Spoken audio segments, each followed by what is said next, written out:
Sí, está bien. ¿Ya? ¿Listo? Muy bien. Entonces, va a ser hacia acá, mirando para acá. Y sería comenzar con su nombre y su nacionalidad. Eduardo Milán, Uruguay. Muy bien. Para usted, ¿qué es la poesía?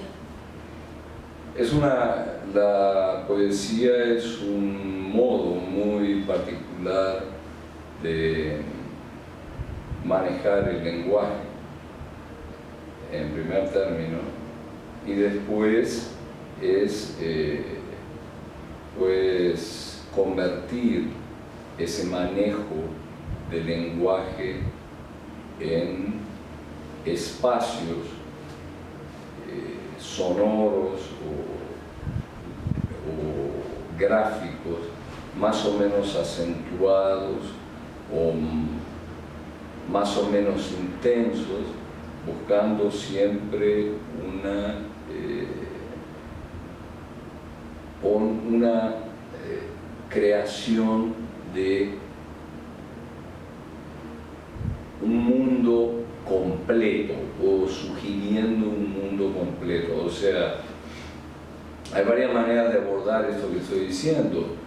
Uno puede manejar el lenguaje como si fuera una entidad neutra o neutral, vaga, abstracta, o puede manejarlo de manera muy concreta, ¿sí? Los mundos que se vayan a crear van a responder a la mayor o menor profundidad de concretud, digamos así.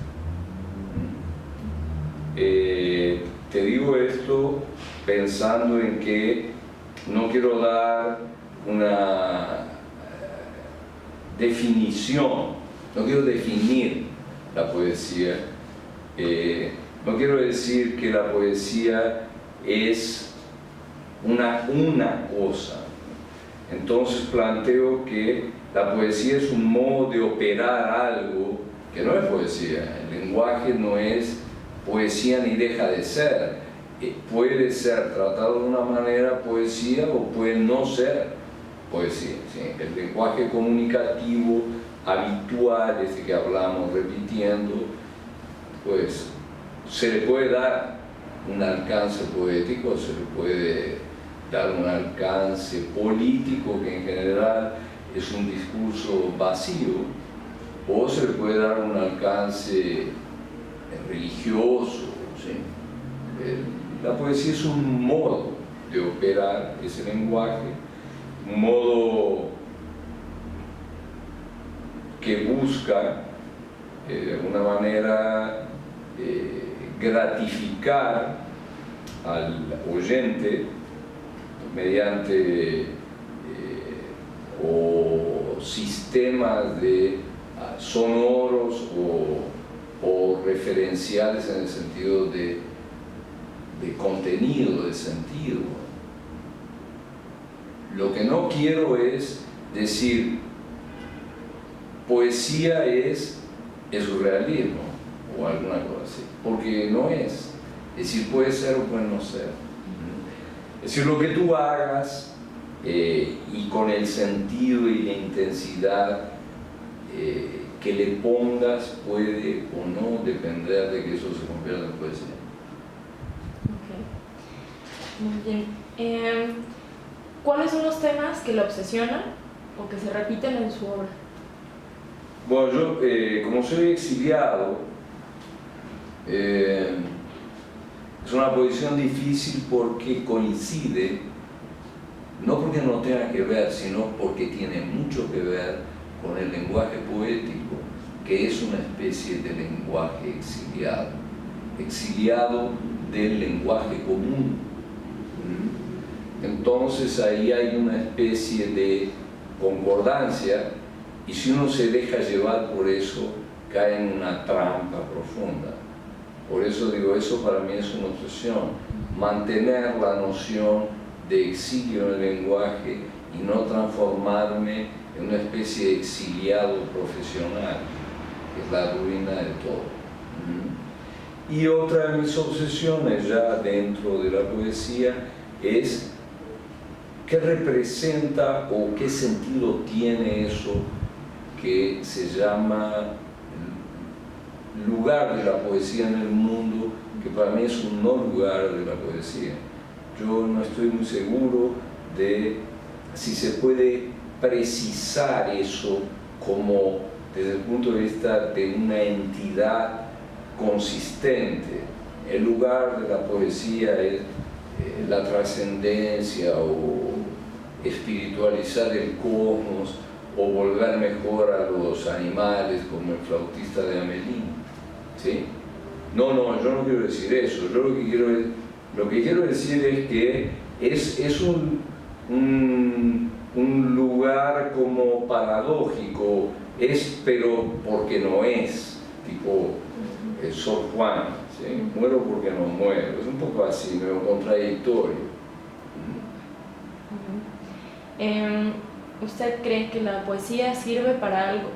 Sirve para abrir la conciencia de los individuos. En la medida en que haya algo que sirva para hacer eso, la conciencia y como dice Haroldo de Campos, retomando a Marx, la educación de los 5 sentidos. O sea, entra todo ahí, porque toca todo la poesía. Y eso es una manera de abrir a los individuos, a los seres humanos, ¿no? De no restringirlos en su irradiación. Y para concluir, algunos consejos para jóvenes que se van iniciando en la poesía. Mira, ahora yo pertenezco al pasado, quiero decir, pertenezco a un mundo que se terminó. Ustedes, que eres joven, aunque aparentemente están fuera de cámara, están mucho más dentro del mundo que yo, por lo menos dentro del mundo presente.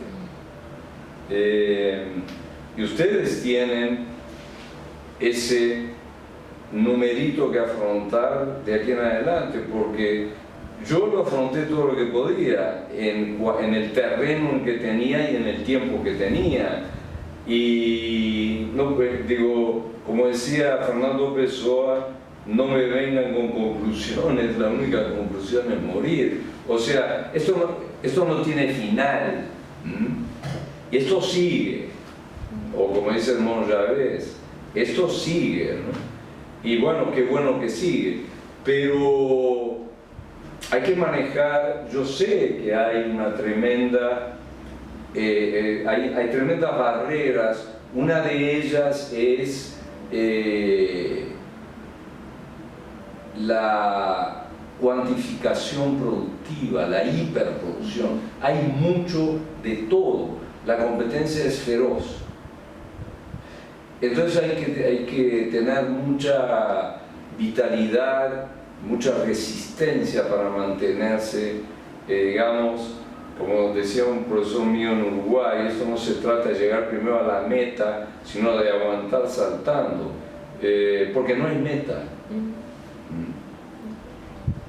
Pero eso, yo lo que pediría es capacidad de resistencia en algo que ya se eligió, que es la poesía, porque la poesía en muchísimas oportunidades dice e insiste en decir que no sirve para nada. Si uno cae en eso, que es una especie de trampa de la poesía, lo más probable es que se desaliente y abandone. O también, si entra en esa especie de delirio positivo de creer que la poesía es todo en el mundo, le pasa igual, porque no es. Entonces hay que mantener ahí una resistencia, una especie como de límite. Muchas gracias. Ahí vamos a parar la entrevista Y pasamos a la lectura.